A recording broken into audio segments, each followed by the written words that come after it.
Peut-on commencer à faire du dropshipping à partir de 500 euros? C'est le sujet du podcast de ce jour. Salut à toi, bienvenue sur ma chaîne YouTube. Sujet intéressant, quand on parle de budget, c'est super important de parler de budget et de ne pas tromper les personnes qui sont en face de nous. Euh, je vais répondre catégoriquement à cette question. Est-ce qu'aujourd'hui on peut commencer avec 500 euros dans le dropshipping? La réponse est malheureusement non. Malheureusement non, pourquoi? Parce que vous avez tout un tas de choses à faire pour pouvoir avoir un shop efficace, pour pouvoir avoir un bon levier de visibilité, etc., etc. Et ça va vous demander soit du temps, soit de l'argent. Vous pouvez, pas vous pouvez, commencer avec 500 euros, ça va être délicat. Vous, à la rigueur, vous pourriez le faire si et seulement si vous passiez tout votre temps à mettre en place des choses et sans avoir un levier de visibilité euh, payant, entre guillemets. Donc voilà, avec par exemple dropshipping avec Facebook, c'est complètement impossible. Voilà, donc pour vous expliquer un peu la chose, il vous faudra acheter. Voilà, vous avez deux choses à faire quand vous vous lancez dans le dropshipping. C'est déjà créer votre boutique et amener de la visibilité sur cette boutique-là. Donc créer la boutique, ça a un coût. Grosso modo, vous pouvez le faire gratuitement, etc. Mais encore une fois, si vous avez une boutique et de la visite sur cette boutique, mais cette boutique ne convertit pas, ça ne sert à rien. L'objectif final, c'est quand même de vendre. Et pour vendre, il faut avoir une boutique qui est convertie. Et pour avoir une boutique qui est convertie, voilà, c'est un fait, hein, il faut acheter un thème de qualité, il faut acheter des plugins qui vont vous permettre d'optimiser pour mieux convertir, pour assurer le visiteur lambda, pour créer peut-être une urgence sur la boutique, etc. etc. Et une fois que vous avez créé ça, déjà ça a un coût. Donc un thème en général c'est un peu moins de 200 euros. Et des applications, mettons vous en avez 4, 5 à 10 euros par mois, au final vous allez tourner autour des 40-50 euros par mois. En plus de ça, il faut rajouter l'abonnement de Shopify qui a au minimum de 29 euros de souvenirs. Et donc vous voyez que déjà vous avez 200 euros plus 70 euros par mois à sortir. Déjà ça vous liquide la moitié de votre budget.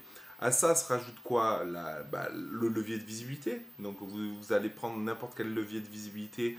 Il y en a beaucoup qui vont être payants, d'autres moins, mais je vous donne un exemple concret. Facebook c'est payant.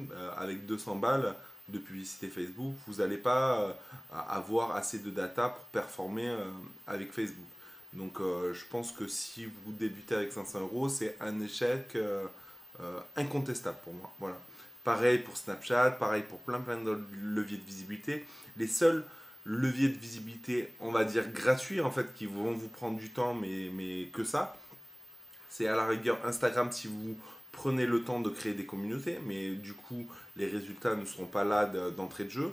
Et le référencement naturel, si vous prenez le temps d'écrire des textes, de faire du netlinking, d'optimiser votre site, etc., vous n'allez pas vendre de suite, mais vous pourrez avoir du résultat sur le long terme.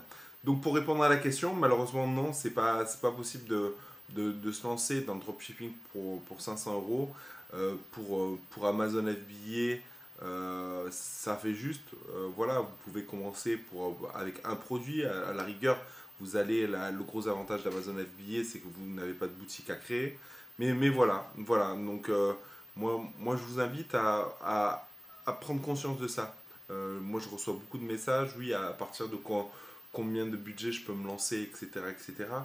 Euh, Tu pourrais commencer avec Amazon avec un petit budget. Voilà, vraiment.